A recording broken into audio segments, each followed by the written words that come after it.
அண்மை செய்தியை பார்த்து வருகிறோம். ஆசிரியர்களை போராடும் நிலைக்கு தள்ளும் எந்த அரசும் நீடித்த வரலாறு இல்லை என்று பாமக தலைவர் அன்புமணி ராமதாஸ் தெரிவித்திருக்கிறார்.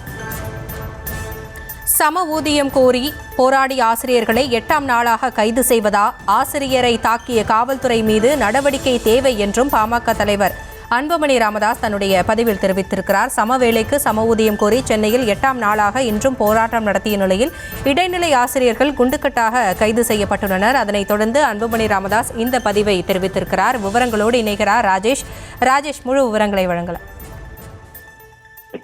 வணக்கம். இடைநிலை ஆசிரியர்கள் கைது செய்யப்பட்டிருக்கக்கூடிய விவகாரத்திற்கு பாமக தலைவர் அன்புமணி ராமதாஸ் கண்டனம் தெரிவித்திருக்கிறார். சம வேலைக்கு சம ஊதியம் கோரி போராடக்கூடிய ஆசிரியர்களை 8வது நாளாக கைது செய்வதா எனவும், ஆசிரியரை தாக்கிய காவல்துறை மீது நடவடிக்கை தேவை எனவும் அவர் குறிப்பிட்டிருக்கிறார்.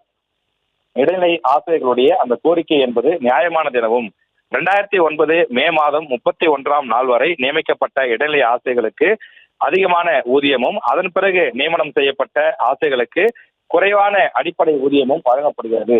இதன் காரணமாக ஆசிரியர்களுக்கு ரூபாய் 16,000 முதல் ரூபாய் 30,000 வரை குறைவான ஊதியம் தான் கிடைக்கிறது. இது அநீதி என்றும் அன்புமணி ராமதாஸ் குறிப்பிட்டிருக்கிறார். திமுக எதிர்க்கட்சியாக இருந்தபோது இந்த கோரிக்கையை ஆதரித்து பேசியது.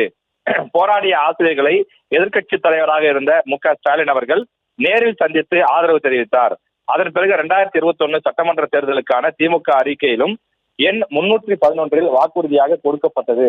இவ்வளவு வாக்குறுதிகள் கொடுக்கப்பட்டு ஆட்சிக்கு வந்த பிறகு திமுக அரசு இதனை செய்ய மறுப்பது ஏன் என அன்புமணி ராமதாஸ் கேள்வி எழுப்பியிருக்கிறார்.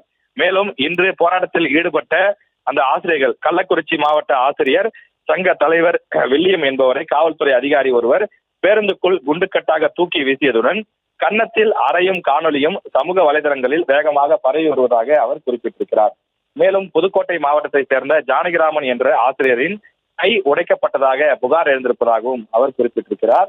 இவ்வாறு ஆசிரியர் சமுதாயத்தை நடத்தக்கூடாது எனவும், கற்றறிந்த சமுதாயத்தை உருவாக்குவதற்கு முக்கிய பங்களிக்கும் ஆசிரியர்களை போராடும் நிலைக்கு தள்ளக்கூடிய இந்த அவலநிலை நீடிக்க கூடாது எனவும், உடனடியாக இடைநிலை ஆசிரியர்களுடைய அந்த நியாயமான கோரிக்கை ஏற்கப்பட வேண்டும் எனவும் பாமக தலைவர் அன்புமணி ராமதாஸ் அறிக்கையின் வாயிலாக வலியுறுத்தியிருக்கிறார்.